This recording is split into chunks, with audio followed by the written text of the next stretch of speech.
আর হুজুর সেটা খেয়ে খেয়ে যখন অবস্থা হয়ে গেছে, 2 ফিট থেকে কথা বলা যায় না, কিন্তু হুজুর এটাকে হারাম মনে করে না। হুজুর বলে আমার তো নেশা হয় না। আরে হুজুর, আপনার ওই সন্তানটাকে একটা পান দিয়ে চাবাইতে বলেন তো দেখি, দেখেন আপনার সন্তানের কি অবস্থা হয়, ওই আমাদের মতো অবস্থাই হবে। তাহলে যাদের ফিতরত এখনো নষ্ট হয়নি তারা কোনোদিন এই নেশার সাথে জড়িত হতে পারে না। তাকে যদি অন্তত একটু ডোজ বেশি দেওয়া হয়, ওকে এখানে দাঁড় করিয়ে রাখাটা সম্ভব হবে না। আর আপনি বলছেন আপনার অভ্যাস হয়ে গেছে দেখা, আপনি ভাবছেন এটা কি হারাম না? একটা মজার কথা বলি, এই বক্তব্য কখন আগে করিনি। একটা মজার জবাব তারা দেয় যারা সিগারেটকে, ইচা মাছকে, পান জর্দাকে কি বলে যেন তারা, দেখেন আমি কিন্তু বলিনি, আপনারা বলেছেন মাকরু। মাকরু মাকরু হাত, এটা কিন্তু আরবি শব্দ, একটা মাকরু আরবি শব্দ না, এটা একটা বাংলা তো হবে তাই না? কি বাংলা হবে এর? হারাম, খারাপ, অপছন্দনীয়। আচ্ছা, যদি মাকরুর ট্রান্সলেট আমরা বাংলায় অপছন্দনীয় করি, কার কাছে অপছন্দনীয়? আমাদের মালিক যিনি, আল্লাহর কাছে অপছন্দনীয়, তাই না? আমার কাছে কোনো জিনিস পছন্দ হতেও পারে, নাও হতে পারে। আমি যদি ইচা মাছ খাওয়াইয়া পাবলিক হই, তাহলে আমার কাছে পছন্দনীয়। এখন আমি যদি কাঁকড়া খাই আর আপনি যদি কাঁকড়া না খান, আপনি পছন্দ করবেন? তাহলে আপনার অপছন্দ থেকে আমার এটা হারাম হয়ে যাবে? হারাম হয়ে যাবে না, কারণ এই জিনিসগুলো একজন পছন্দ করে, একজন পছন্দ করে না, তাই বলে এটা হারাম হবে না। হারাম তখনই হবে যখন সেই অপছন্দনীয় বিষয়টা আপনার রবের কাছে অপছন্দনীয় হবে।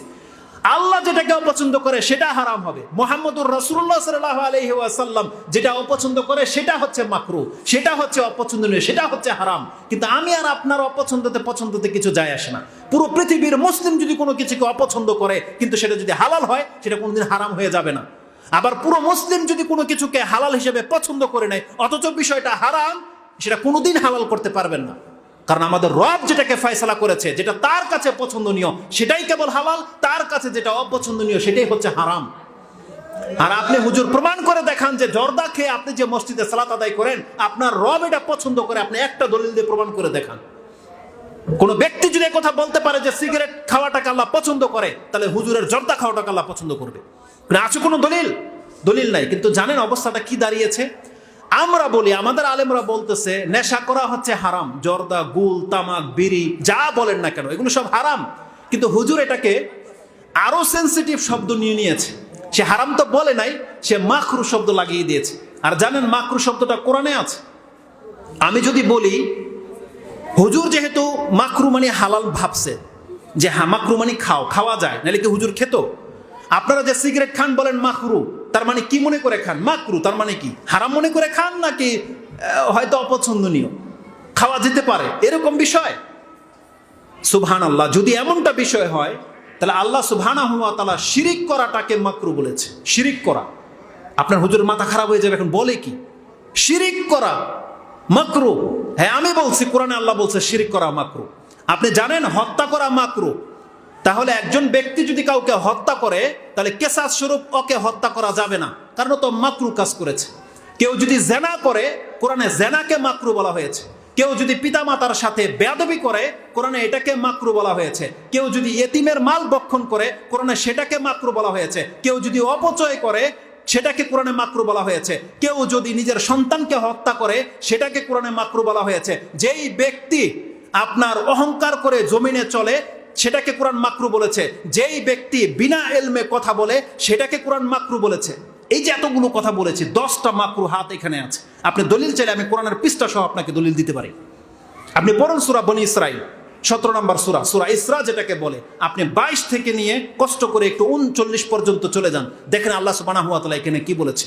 আল্লাহ শুরুই করেছে ওয়ালা তাজআল মা আল্লাহি ইলাহান আখার ফাতাকুদা মাযমুমান মাখজুলা। হে নবী, খবরদার আপনি আপনার রবের সাথে অন্য কোনো ইবাদত বন্দিগির ক্ষেত্রে আপনি কোনো মাবুদ স্থির করবেন না, তাহলে আপনাকে কিন্তু জাহান্নামের মধ্যে নিন্দনীয় অবস্থায় ফেলে দেওয়া হবে। এটা মুহাম্মদুর রাসূলুল্লাহ সাল্লাল্লাহু আলাইহি সাল্লামকে আল্লাহ বলেছে।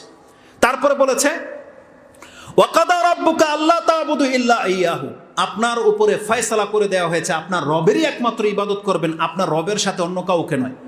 ওয়াবিল ওয়ালিদাইনি ইহসানা, এবং বলা হয়েছে পিতামাতার সাথে সদাচরণ করতে। ইহসানা ইম্মা ইয়াবলুগান্না ইনদাকাল কিবারা আহাদুহুমা আও কিলাহুমা ফালা তাকুল্লাহুমা উফ ওয়ালা তানহারহুমা ওয়া কুল্লাহুমা কাওলান কারীমা ওয়াখফিদ লাহুমা জানাহা যুল্লি মিনার রাহমাতি ওয়া কুর রাব্বিরহামহুমা কামা রাব্বায়ানি সাগীরা। এই আয়াত থেকে শুরু হয়েছে একেবারে আল্লাহ সুবহানাহু ওয়া তাআলা বলেছেন ওয়ালা তাকফু মা লাইসা লাকা বিহি ইলম ইন্নাস সামআ ওয়াল বাসারা ওয়াল ফুআদা কুল্লু উলাইকা কানা আনহু মাসউলা। তারপরে আল্লাহ বলেন কুল্লু যালিকা কানা সাইয়্যুহু ইনদা রাব্বিকা মাকরুহা। এই আয়াতটা আমার দেখানোর দরকার ছিল আপনাকে। আল্লাহ বলেছেন তুমি শিরিক করবা না, পিতামাতার সাথে বেয়াদবি করবা না, অপচয় করবা না, নিজের সন্তানকে হত্যা করবা না, তারপরে অন্য মানুষকে হত্যা করবা না, জেনার নিকটবর্তী পর্যন্ত যাবে না, তারপর তুমি এতিমের মাল খাবে না, তারপরে তুমি অহংকার করবে না, তারপরে এলেম ছাড়া কথা বলবে না। এগুলো বলার পরে আল্লাহ বলছেন যালিকা কুল্লু সাইয়্যুহু, এই যতগুলো পাপের কথা বললাম এগুলো সব হচ্ছে খারাপ কাজ। যালিকা কুল্লু সাইয়্যুহু ইনদা রাব্বিকা মাকরুহা, আর এগুলো তোমার রবের কাছে হচ্ছে মাকরুহ। কোরআন খুলেন, ক্ষমতা থাকলে আপনি দেখান যে আমি ভুল বলেছি। কোরআনে আল্লাহ বলছেন সমস্ত পাপগুলো তোমার রবের কাছে মাকরুহ। তাহলে আপনি হুজুর নিজেই যখন ফতোয়া লাগিয়ে নিয়েছেন জর্দা খাওয়া মাকরুহ, তাহলে আপনার রবের কাছে যখন মাকরুহ, সেটা আপনার জন্য হালাল কি করে হয়ে গেল? তাহলে হত্যা করাও মাকরুহ, আপনি হত্যা করবেন? জেনা করাও মাকরুহ, কি কোথায় যাবেন আপনি? তাহলে মাকরুহ শব্দ বলি যে আপনারা ফেঁসে গেছেন। যদি হারাম মেনে নেন তাহলে ঠিক আছে, হারাম তো বহু আছে, চলবে, কিন্তু মাকরু বললে আপনি ফেসে যাবেন। কারণ আল্লাহ বলছেন কুল্লু যালিকা কানা সাইয়্যুহু ইনদা রাব্বিকা মাকরুহা, এগুলো সব তোমার রবের কাছে মাকরু। আর আপনি জর্দাকে মাকরু বলে দিয়ে খেয়ে ফেলতেছেন, সিগারেটকে মাকরু বলে দিয়ে খেয়ে ফেলতেছেন, তাহলে আপনি বড় বিপদে পড়বেন। তাহলে আমরা তো বলতেছি হারাম, আপনি সেই পাপটাকে শিরকের সাথে গিয়ে লাগিয়ে দিয়েছেন, আর বিপদে পড়ে যাবেন আপনি। তো যাই হোক, আলা কুল্লি হাল, ওলামাদের ব্যাখ্যা এটা নয়।